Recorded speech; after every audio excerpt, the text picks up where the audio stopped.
Shalom and welcome back to By His Grace Marriage Ministry Podcast. My name is Amanda and I hope and pray that you all are doing well. So I have a word that I would like to share with you today. But before I do, I just want to share a quick reminder and update of an upcoming series that I will be doing within season 8. It is going to be geared more towards single ladies, but can be for men as well. But I will be sharing from a book that I have called Let Yahuwah, or Let God Deal with Him. So this is going to talk a lot about men, where they're at, why they're where they're at, how Yahuwah deals with them before marriage and all those kinds of things. So it's going to be a really great series. It's a really great book. And I will go into more information in regards to that book in the introduction that I always do when I do a series. So be on the lookout for that. That will be coming up next. I was going to start it this week, and I might still do that. I'm not sure. I do want to share this word today, which does not have to do with the series, but I am hoping to get that series underway soon. So stay tuned for that. And I will be sharing information if you want to purchase the book and so on. All right, so let's go ahead and jump into what I would like to share with you today. So this is going to be another word and episode on intimacy within marriage. I have spoken a lot about intimacy within marriage because it is a very important part of marriage. And sadly, a lot of couples struggle in this area at some point or another throughout their marriage. So for those of you who are new or fairly new to my podcast, if this is an area of interest for you, I do have several episodes in regards to intimacy, and I actually have a series titled the Marriage Bed Series. I believe there's 4 parts total. The first part I think is like in the 2nd or 3rd season. I can't remember. I'm sorry. I've done so many episodes. And then the 2nd, 3rd, and 4th parts I think are in like the 5th or 6th, somewhere around there. You'll find them. I'm sorry. I've done so many episodes. I can't even keep track of where specific episodes are, but they're there, I promise. So there are several episodes in regards to intimacy to look back on if that is an area of interest for you or something that you just need more information on. Of course, if you have any questions, please feel free to email me at byhisgracemarriage@gmail.com. So today what I want to share is actually 2 pretty brief articles that I came across that are, of course, faith-based. I wouldn't share them otherwise. And I just thought, you know what, this is really good and helpful information, and I want to make it part of the podcast. So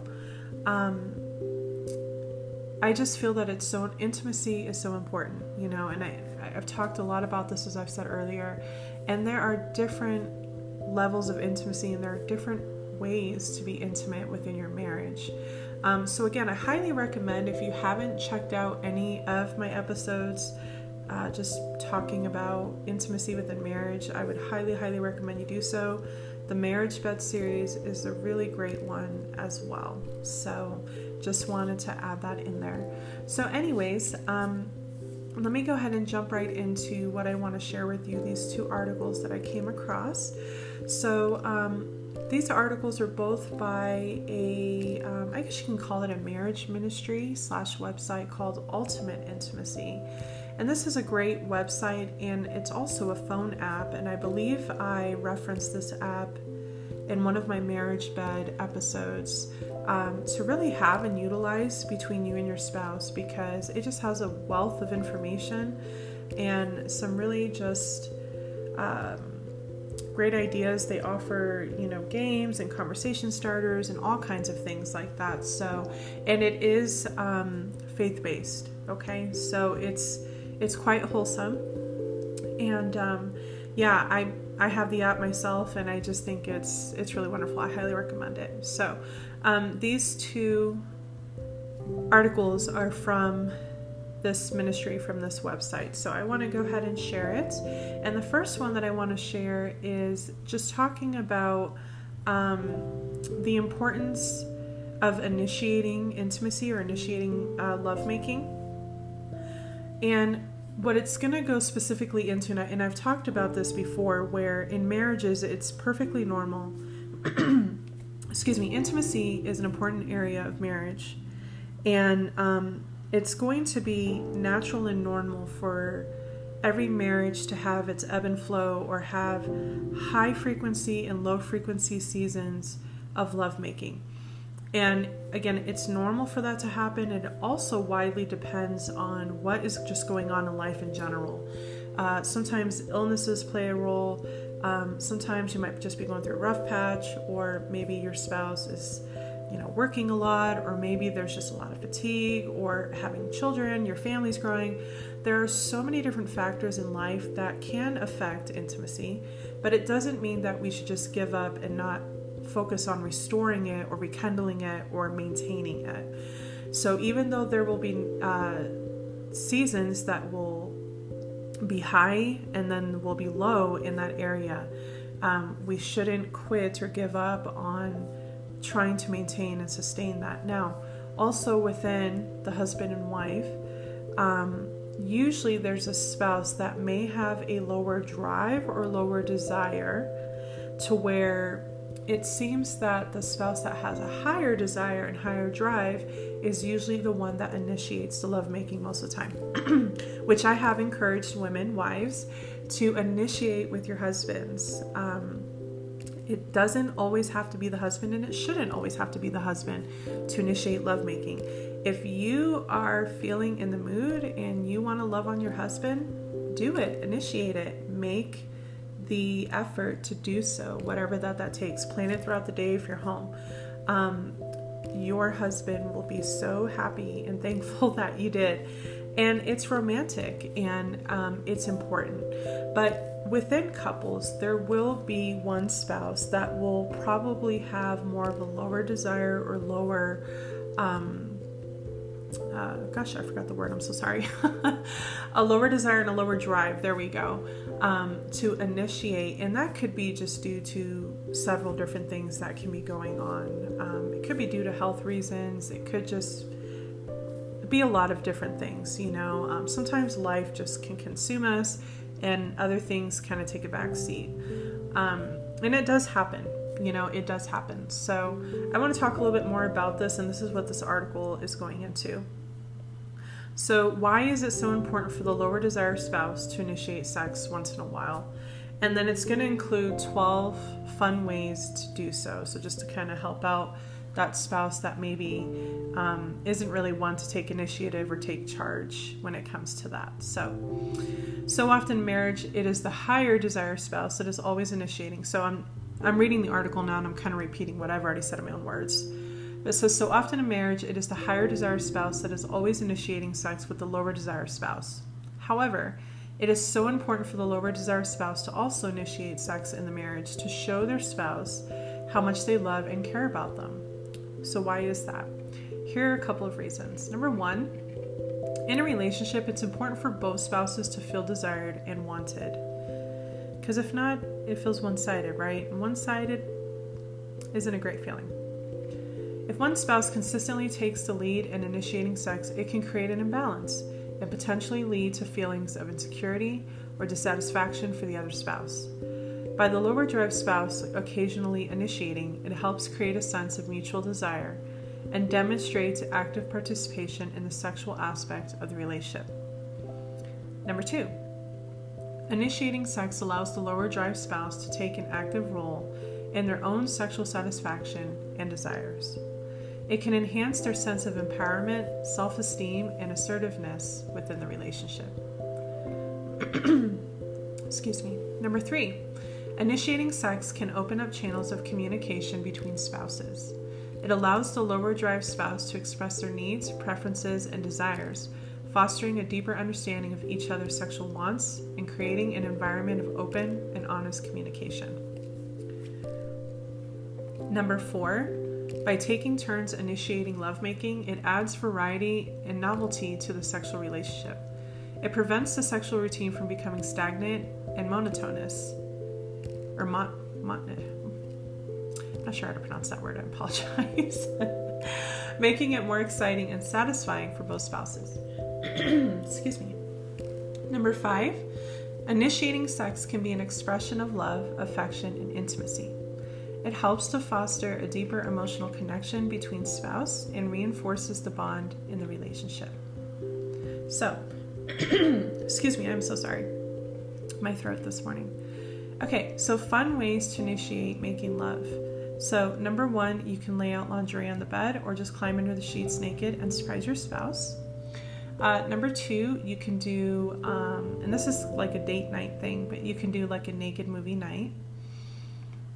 And then number 3, you can leave your spouse a note in the morning. Tell him or her you want to make mad passionate love that evening or day, whenever's best. Or even better, write it, so I guess it's for wives. You can write it in lipstick on the mirror if you don't have kids at home.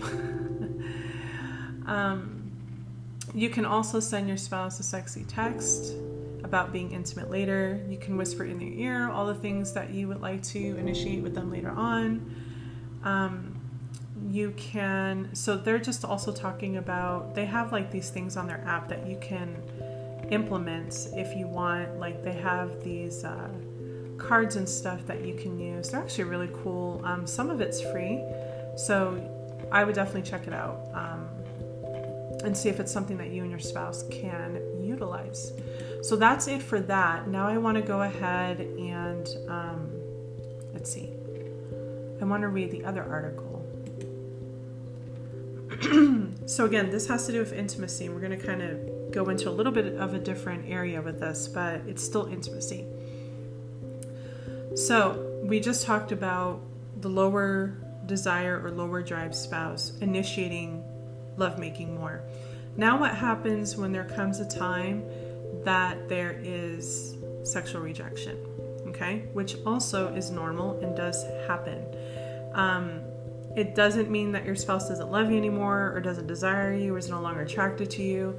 There are just things in life that can affect us in different seasons, and sometimes we can just simply be tired or not feeling well, or maybe there's something that is bothering us that is just kind of at the forefront of our mind. Now, even though I'm going to share this, I will say this before I start reading. You know, there are scriptures specifically within the New Covenant or New Testament where Paul does talk about the importance of not rejecting your spouse too much when it comes to lovemaking. And that's really all scripture says. So it's hard to kind of delve into that and understand that better, you know, because Paul doesn't go on to say, you know, well, he does. He says, unless it's for a time of fasting or prayer. But he also goes to say, as long as both are in agreement. He also doesn't say if it has to do, you know, with illness or whatever, right? So it's kind of hard. And I've said this before that scripture can be challenging at times because it's often silent about a lot of things. So it's kind of hard. So while I agree that we should really try not to reject our spouses too much, unless it truly is for a legit reason, okay? And not because you're trying to manipulate your spouse or you're angry with them or you're using it as a bargaining chip or something, you know, that's not okay. But if it's a legit reason, illness, or, you know, you just simply can't, or whatever that it is that's going on, you know, and explain it in a way that your spouse understands and that you two come to an agreement. So I know that's kind of easier said than done because everybody has different understandings at times, or maybe they just simply are disappointed, and even though they understand, you know how it goes, right? So even though I'm going to read this article, I just want you all to keep in mind what scripture says in regards to this as well. And for those of you that want to read that or study that further, you can find that in 1 Corinthians chapter 7. So navigating sexual rejection in a healthy way, because rejection hurts, whether emotional or sexual. Okay? So while sexual intimacy is an essential part of any relationship, marriage of course, there are times when one spouse may not be in the mood for sexual activity, and that's okay. Handling sexual rejection with care and compassion is vital to preserving trust, connection, and intimacy in your marriage. So, we're going to explore and talk about 10 healthy ways to reject your spouse sexually while maintaining love, respect, and understanding in your marriage. So, of course, be honest. Communicate openly and honestly with your spouse about your feelings and desires. Tell them why and have a legit reason as to why you are not wanting to make love.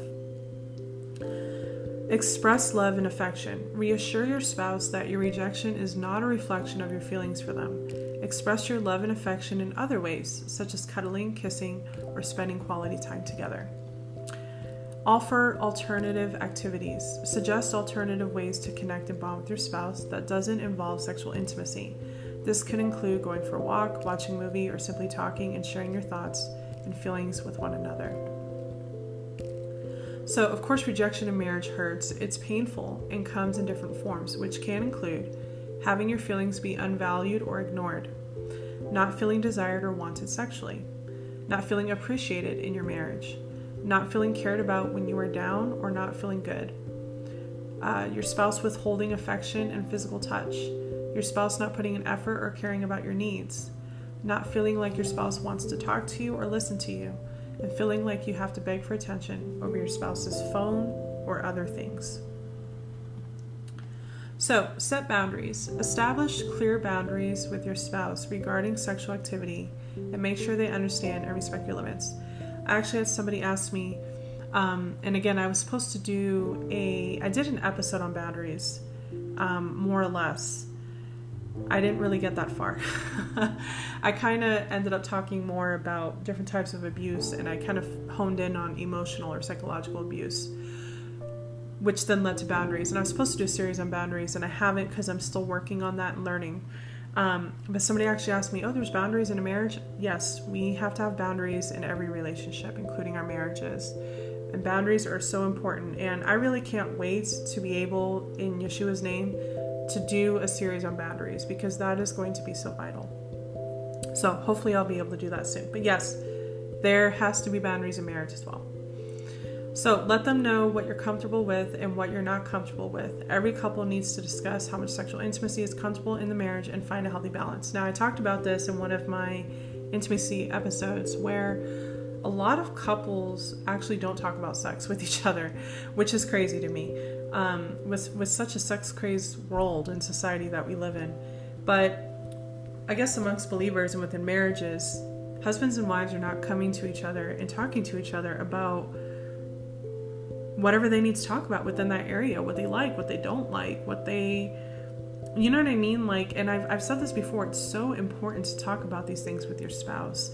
You and your spouse are one. There should be nothing that you should be ashamed of to talk about with your spouse or share or anything like that. You're one together. You are to be transparent and vulnerable with one another. And because, again, as I've said so many times, intimacy is such an important part of your marriage, you should be talking about this frequently, right? So don't be afraid to express what you like and don't like, what you're comfortable with, what you're not, and set those boundaries if you need to with your spouse, right? In a healthy, appropriate way, okay?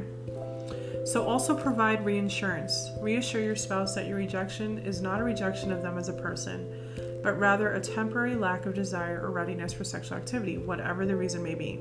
Let them know that you still find them attractive and desirable. And of course, be empathetic. Listen, empathy and compassion are like two things that this world truly lacks, and it's two things that I have even found myself telling my son, because he's going to be 17 this year. Please, please, please be a person who is empathetic and compassionate towards others, because it's such a rarity. These things are missing so much within our society and amongst everyone. Even within the body of believers, it's just, we need it. We need to be compassionate. We need to be empathetic with others. So within your marriage, be empathetic and compassionate. Try to understand and empathize with your spouse's feelings of disappointment or frustration. Acknowledge their feelings and let them know that you understand why they might feel hurt or rejected. and come up with solutions together to find a healthy balance for both of you. This takes good communication, and as I've often said throughout my entire podcast ministry, communication is key. Not only is communication key in every area of your life and in any relationship that you have, but especially in your marriage, there needs to be communication between both spouses. So offer compromise. If you're not in the mood for sexual activity at the moment, offer to schedule a time when you can both be fully present and engaged. This shows your willingness to prioritize your spouse's needs and desires. Say, not tonight, but is tomorrow night okay? Right? Or as I mentioned above, find other things that maybe you two can do together. Okay? Focus on emotional connection. Emotional connection is so important. And it's another reason why I did an episode fairly recently, I think it was in last season, where I was talking about how dangerous it is to connect emotionally with the opposite sex, okay? Because of how strong it is. And that, yes, there is such a thing as emotional affairs, because emotional connection is a huge thing and often needs to be a part of your foundation of your marriage with you and your spouse, okay? Emotional connection is very, very important. Emphasize the importance of emotional connection in your marriage and explain that you want to focus on strengthening that aspect of your bond before engaging in sexual intimacy. Strong emotional connection is key to a loving and healthy marriage. Okay? Seek understanding. Encourage open communication with your spouse and invite them to share their thoughts and feelings about your rejection. Listen attentively and validate their emotions. I cannot say this enough. Validation. Okay? Validate their emotions, even if you can't fulfill their desires in that moment. Reaffirm commitment. Reaffirm your commitment to your spouse in your marriage, emphasizing that your love and devotion to them remains strong, even if you're not always in the mood for sexual activity. And remember that foreplay is to get in the mood. That is the whole reason for foreplay, okay? And I've talked about this when I did my marriage bed series, because I've had believers ask me, because there's a lot of nonsense out there, a lot of false doctrine that churches and people are teaching and saying that foreplay is a sin and this, that, and it's like, it's nonsense. It's a bunch of garbage, okay? So, believe it or not many marriages have two people in the mood at the same time. This does happen. Like I said, there's seasons. I know when you first get married and come together, you're in that what they call a honeymoon season or phase, and you're all over each other all the time, and you're like, oh, our marriage will never get there. It does happen, okay? It does. But having a positive mindset first is the most important, because you understand that sexual intimacy is good for you and for your marriage. Allow yourself to get into the mood. So instead of shutting your spouse down like right away, maybe try foreplay, Again, in my marriage bed series, I have offered a lot of suggestions and tips or ideas for these kinds of things. Okay, so people that tell you, no, you can't do foreplay in your marriage, please don't listen to that.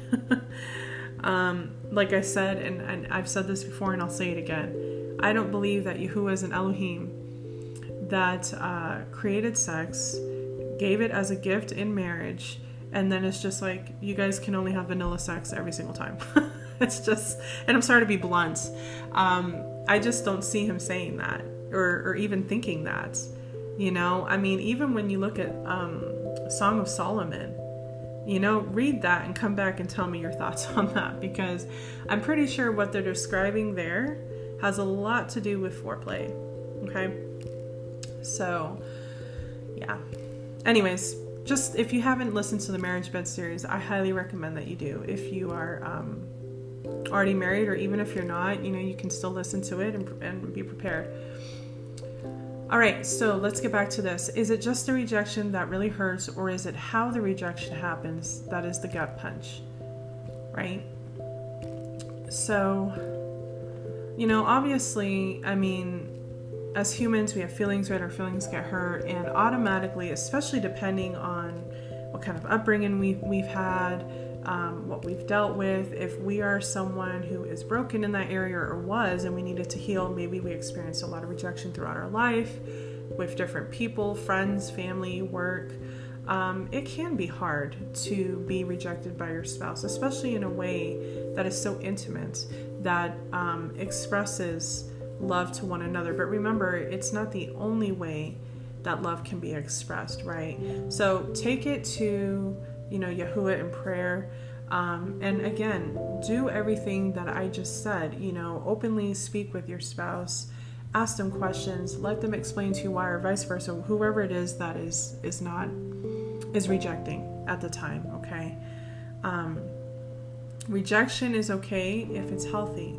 There are going to be times where we're just simply not able to do something. We have to say no.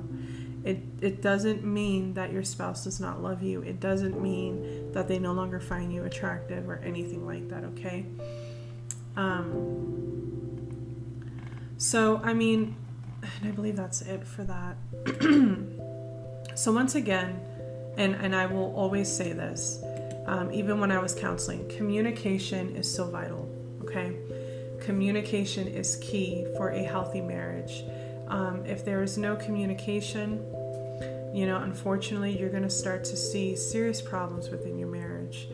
And again, yes, intimacy is a very important part of your marriage, and you should never stop seeking to fulfill that. I've seen so many marriages where they've been married for several years or more, and that area has just been forgotten, right? Or put to the side because life got busy, or because of children, or because of work or illness, but you have to keep working at it, just like with anything else, And again, it's normal and natural to have different seasons in your marriage when it comes to these things. And when it comes to intimacy, there are seasons of high frequency, and then there are seasons of low frequency. It happens. And yes, it could have to do with illness. It could have to do with a change. But, again, coming together and communicating about it, taking it to Yah in prayer. I know, and I've addressed this before, people are like, oh, I'm supposed to talk to Yah about my sex life? Yes, of course. He created it, and he wants that area to thrive and be healthy for you and your spouse. So yes, pray about it and seek him in that matter, And I'm not saying that, your feelings won't be hurt. More than likely they will be. But when you communicate with your spouse, it gives you the opportunity to understand why, and you two can come to a better understanding. And again, there are alternatives.